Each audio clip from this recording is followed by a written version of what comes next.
Hello बच्चों, आइए देखते हैं प्रश्न। ए भुजा के समबाहु त्रिभुज में सिद्ध कीजिए कि शीर्ष लंब की लंबाई वर्गमूल में 3/2 है। तो चलिए इसको हल करते हैं। सबसे पहले तो हम क्या करेंगे, यहाँ पे मुख्य अवधारणा लिखेंगे। मुख्य अवधारणा, तो ये क्या होगा इस प्रश्न के लिए।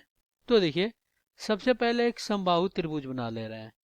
ये आपका क्या है, एक समबाहु त्रिभुज जिसके तीनों भुजाएं क्या हैं, बराबर हैं।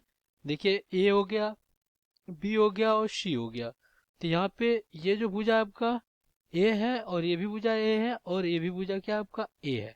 अब हम क्या कर रहे हैं, यहाँ पे शीर्ष से बीसी भुजा पे एक लंब डाल रहे हैं जो बिंदु डी पर आकर यहाँ पे प्रतिच्छेद कर रही है। अब देखिए, यहाँ पे देखिए बीसी भुजा पे ये लंब है, तो ये क्या हो जाएगा, आपका समकोण हो जाएगा। तो ये भी आपका 90 अंश का होगा और ये भी क्या होगा, 90 अंश का होगा। अब देखिए, यहाँ पे हम कह सकते हैं कि ए बी बराबर बी सी बराबर ए सी बराबर ए, यानी तीनों भुजाएं क्या हैं, समान है। अब यहाँ पे देखिए, यहाँ पे ए से डी पे जब लंब डाले हैं तो यहाँ पे ए डी क्या है, ए डी लंब है किस पे, बी सी पे। ए डी जब लंब है बी सी पे तो यहाँ पे क्या हो जाएगा, यहाँ पे क्या हो जाएगा, बी डी बराबर हो जाएगा आपका डी सी और बराबर में बी सी और बटा में 2, यानी इसको दो समान भागों में विभाजित कर रहा है। तो जो समान भागों में विभाजित कर रहा है, तो अब यहाँ पे देखिए आपका क्या हो जाएगा, a/2 हो जाएगा। तो ये क्या हो जाएगा आपका a/2 और ये भी भुजा क्या हो जाएगा, a/2। अब यहाँ पे ये दोनों भुजा 1/2 हो गया। अब हमें यही शीर्ष लंब को ज्ञात करना है। तो देखिए, जब किसी त्रिभुज की दो भुजाएं हमें पता हो जाए और तीसरी भुजा ज्ञात करना हो तो हम पाइथागोरस प्रमेय का प्रयोग करते हैं। और पाइथागोरस प्रमेय क्या कहता है, ये कहता है कि कर्ण का वर्ग बराबर होता है आधार का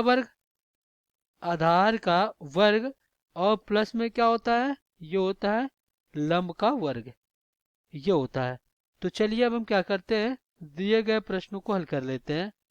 तो हमें क्या क्या पता चल गया प्रश्न में, हमें ए बी पता चल गया, कितना ए बी पता चल गया ए, और यहाँ पे बी डी ये कितना हो गया a/2।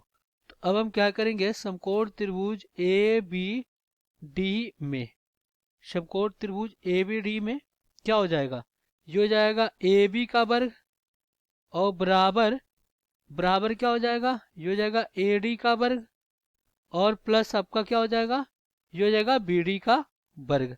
तो चलिए यहाँ पे रखते हैं।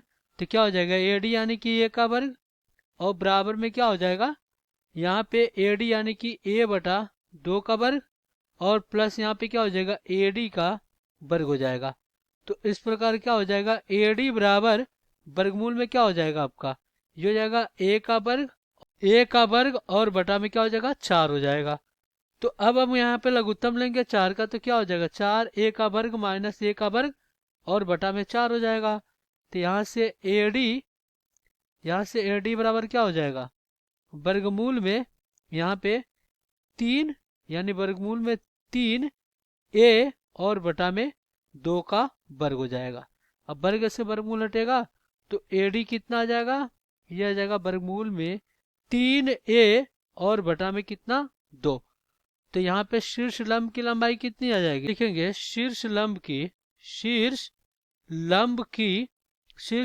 की लंबाई ये क्या हो जाएगी आपकी, ये हो जाएगी a वर्गमूल में 3 और बटा में 2। यही हमें सिद्ध करना था। तो यहाँ पे लिख देंगे इति शीधम। आशा करते हैं बच्चों ये प्रश्न आपको समझ में आया होगा। धन्यवाद।